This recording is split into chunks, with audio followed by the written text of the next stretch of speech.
Salut à tous, nouvelle vidéo. Aujourd'hui, je vais vous parler de mon duo de lampes que j'utilise au boulot tous les jours. Chacune a sa propre utilité, c'est pour ça que j'ai deux lampes, une qui va être dans la poche et l'autre qui va être accrochée à la sacoche. Chacune a vraiment son utilité précise, surtout celle-là. Et je voulais vous faire une vidéo description totale sur les deux lampes. Donc je vais faire l'une après l'autre. Je vais commencer par la Warrior 2 Mini et pour aller après sur la Oclip, pour expliquer justement pourquoi j'utilise deux lampes. Warrior 2 Mini, c'est une lampe que j'ai portée en EDC pendant quelques années maintenant.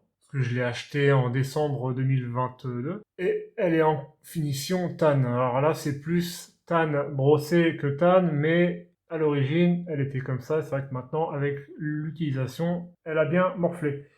La boîte rapide, boîte standard au light, avec le petit descriptif, le petit manuel et le câble de recharge.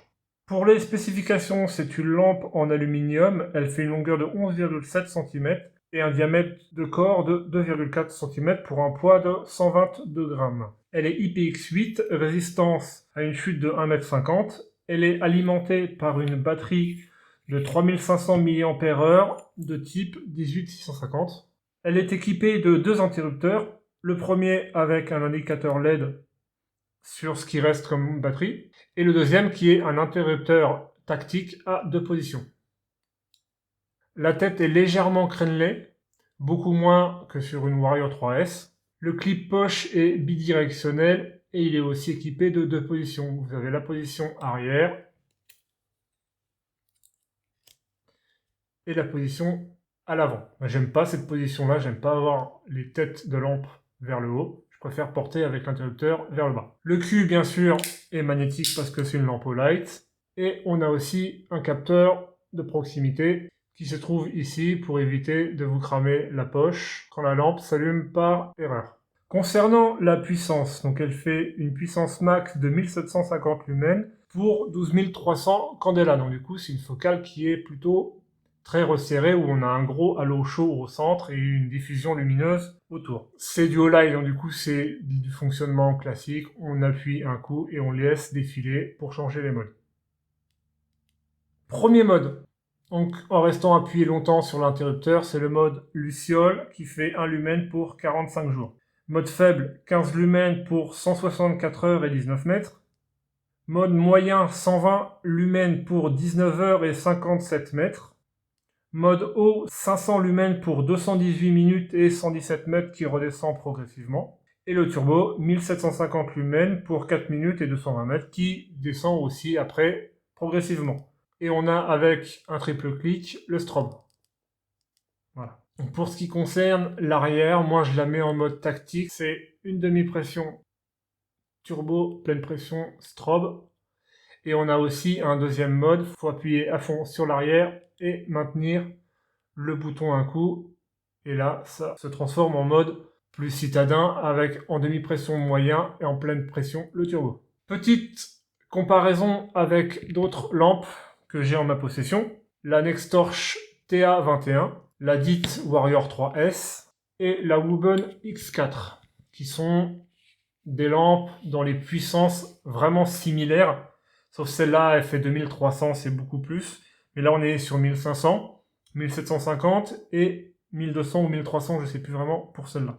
Donc ça reste vraiment des lampes dans les puissances à peu près équivalentes, en termes de taille et en termes d'encombrement. Et en ce qui concerne le port, donc le port casquette classique, ça là-dessus, la lampe peut pas se tromper, ça rentre tout seul à l'intérieur et ça éclaire devant soi, nickel. Et pour le port en poche, le petit morceau de jean qui fait plaisir. Comme on voit, c'est une lampe qui ne prend pas excessivement de place et qui est quand même surtout beaucoup moins longue que celle-là. La 2 Mini arrive là et la 3S arrive ici. Mais je préfère quand même la Warrior 3S à la Mini. Pour ce qui concerne les points positifs et négatifs, alors j'ai noté déjà la prise en main. C'est vraiment une très bonne prise en main. L'interrupteur tactique tombe vraiment sous le pouce directement. Ça là-dessus, c'est un super point. L'encombrement aussi, comme on peut voir avec les autres, l'encombrement est quand même plutôt correct pour la taille et la puissance. La puissance, du coup, 1750 lumens, c'est vraiment pas mal, ça éclaire quand même plutôt super loin. Ça permet aussi d'éblouir à tout moment et c'est pratique pour voir loin au quotidien. Et en point négatif, j'ai eu des problèmes au niveau du contacteur arrière. Je pense qu'il avait dû prendre la poussière vu qu'il est aimanté. La moindre poussière un peu métallique peut se faufiler à l'intérieur. J'étais obligé de tout démonter, de tout souffler à la soufflette pour obtenir quelque chose, comme on voit, qui fonctionne pas trop mal. C'est quand même déjà mieux. Et après, on pourrait dire aussi de l'état global, final de la lampe, qui a été en contact avec mes clés de travail pendant un bon moment. On voit que ça a pris une certaine patine, que la lampe s'est usée dans tous les sens. Mais après, vu que c'est une lampe de travail, on va dire que c'est un peu logique qu'elle prenne aussi cher. Concernant maintenant sa petite sœur.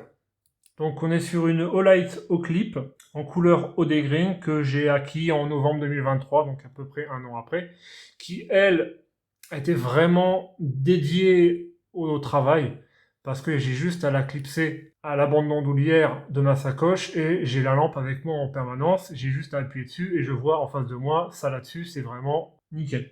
La boîte, bon, du coup c'est du Olight classique comme on a l'habitude de voir, avec le petit pense-bête, le manuel et le câble de recharge en USB-A vers USB-C. Donc la description de la lampe, c'est une lampe qui est en aluminium. Elle fait une longueur de 4,7 cm, un diamètre de 2,1 cm et une épaisseur de 2 cm au niveau du clip. Pour un poids de 30 grammes, elle est IPX5, résistance à une chute de 1 mètre. La batterie, c'est une lithium-ion intégrée de 280 mAh et se recharge via le port USB-C qui est ici, protégé par un petit embout en caoutchouc. Il y a bien sûr un interrupteur avec indicateur de LED pour la batterie. Le clip poche qui est ici avec deux embouts caoutchouc comme on voit ici de chaque côté, qui permet, quand la lampe est clippée, ça ne bouge absolument pas. Ça là-dessus c'est vraiment sympa. La lampe, je l'ai portée des jours et des jours et des jours, elle n'a strictement jamais bougé, elle n'est jamais tombée de la sacoche. Et bien sûr, vu qu'on est sur du Olight, le cul est magnétique. Pour ce qui concerne la puissance, donc c'est une lampe qui fait 300 lumens en max pour 1300 candela. Donc là, vraiment, c'est une lumière diffuse, ça porte pas super loin, mais c'est suffisant pour éclairer devant soi à une vingtaine de mètres correctement. Premier mode, luciole, 1,5 lumens pour 30 heures. Mode faible, 10 lumens pour 12 heures et 10 mètres. Moyen 100 lumens pour 90 minutes et 40 mètres. Et le haut 300 lumens pour 1 minute et 70 mètres qui redescend après progressivement. On a aussi un strobe, triple clic. Et après on a un mode rouge en faisant un double clic. Et en restant appuyé, on passe sur une balise. Donc le mode rouge c'est 4 lumens pour 5 heures et le strobe c'est 1 Hz à 4 lumens. Et bien sûr, comme toutes les Olight, en restant appuyé, on active le mode de verrouillage. Pour la comparaison rapide, je vais la mettre avec une Nightcore Tiki, qui est vraiment là dans les mêmes puissances, une Bâton 4 et une Woben G5, qui sont pour moi les lampes, sauf celle-là, hop, celle-là de toute façon on va l'enlever. Là, c'est trois lampes qui sont dans des puissances à peu près équivalentes. Ce que ça peut donner comme puissance, on a ces trois lampes là. Les systèmes de port, ça peut passer dans une poche de jean, accroché à la poche d'un jean, ça passe, c'est pas ce qu'il y a de plus pratique, bien sûr. Après, on peut toujours la ranger dans la petite poche pour que ce soit beaucoup plus sympa. Et pour un port casquette, je pense pas que ça soit son utilité de prédilection parce que là, comme on peut voir, la lampe est vraiment proche du visage, donc c'est peut-être pas ce qu'il y a de mieux pour ça. Pour une conclusion, on va dire que la taille et le poids font que cette lampe est quand même super pratique parce que ça peut aller partout, ça peut s'aimanter partout, vu qu'elle est super légère, l'aimant n'est pas super puissant, mais ça c'est pas grave, on s'en fout, on la pose dans un coin, elle bougera jamais, c'est quand même plutôt pratique. Mais dans un point négatif, l'autonomie justement est là. À forte puissance ou en lumière rouge, la batterie va fondre comme neige au soleil. Donc c'est pas trop mal comme lampe, mais je trouve que ça manque vraiment, on va pas dire d'un peu plus de batterie, parce qu'après il y a le Clip Pro, mais je sais que pour cette lampe-là, j'ai toujours un chargeur au boulot, parce que je sais que si j'ai tendance à m'en servir beaucoup trop, la batterie va se vider en quelques minutes. Et on va passer maintenant au test dehors. Au light, au clip, donc là c'est le mode le plus faible. Faible, moyen, fort. Ça éclaire, pas trop loin non plus, mais suffisamment.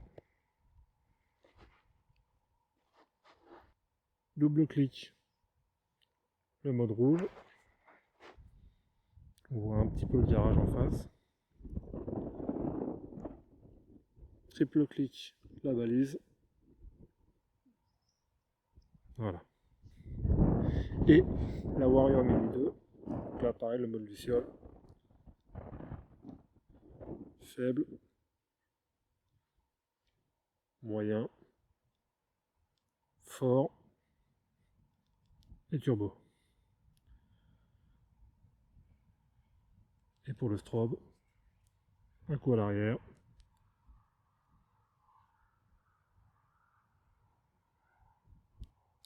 Et voilà. On va me dire, mec, pourquoi t'as deux lampes sur toi? Je suis chauffeur poids lourd avec une multitude de casquettes différentes, ce qui peut un peu obliger dans un sens à avoir deux sources de lumière différentes. La première va être celle-là. Je vais travailler souvent le week-end dans des environnements clos, fermés, où il n'y a pas forcément de la lumière. Et généralement aussi avec des choses plein les mains. Pour éviter d'aller à l'autre bout du bâtiment pour allumer toutes les lampes, j'allume ma lampe. Je la positionne un peu comme je veux, comme ceci, ce qui permet d'éclairer devant moi, mais d'avoir aussi en même temps les mains libres. C'est vraiment son utilisation principale. Elle va servir vraiment qu'à ça, éclairer devant moi. Je peux aussi très bien la déclipser, ouvrir ma veste et la poser là. Ça marche aussi, ça marche même très bien.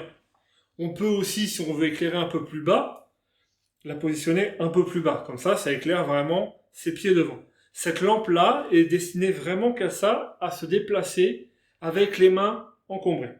Et pour un système d'éclairage un peu plus classique, la lampe est dans la poche. J'ai besoin de montrer quelque chose à un collègue, j'allume, tiens, bah regarde, c'est là. Il y a une panne sur un véhicule, comme ça arrive souvent, il y a une fuite par exemple sous le camion, une fuite de vigile, je peux me glisser sous le camion, montrer à un collègue, montrer à un mécano, tiens regarde, machin, ça fuit d'ici. Vu que, comme on peut voir, il y a un point chaud vraiment au centre, ça permet de vraiment bien indiquer. Même là avec le mode turbo, on voit vraiment très bien le point chaud au centre. Ce qui permet pour moi de vraiment distinguer les deux utilisations des lampes. Pour, effectivement, je pourrais utiliser d'autres lampes comme la Wubon G5, comme la Wubon X4, mais je suis plus à l'aise à utiliser deux sources de lumière parce que ces deux lampes-là, les deux Wubon sont très bien, mais une fois que la batterie est vide, la batterie est vide. Là-dessus, si jamais j'ai plus de batterie sur celle-là parce que malheureusement elle est restée allumée en poche, j'ai toujours une autre source de lumière qui, elle, normalement, vu qu'elle sert un peu moins, va toujours avoir de la batterie dessus. Je vous remercie d'avoir regardé la vidéo. N'hésitez pas à donner votre avis en commentaire avec un petit pouce en haut, un petit pouce en bas. Me rejoindre sur ma page Instagram et nous on se retrouve bientôt pour une nouvelle vidéo. Salut!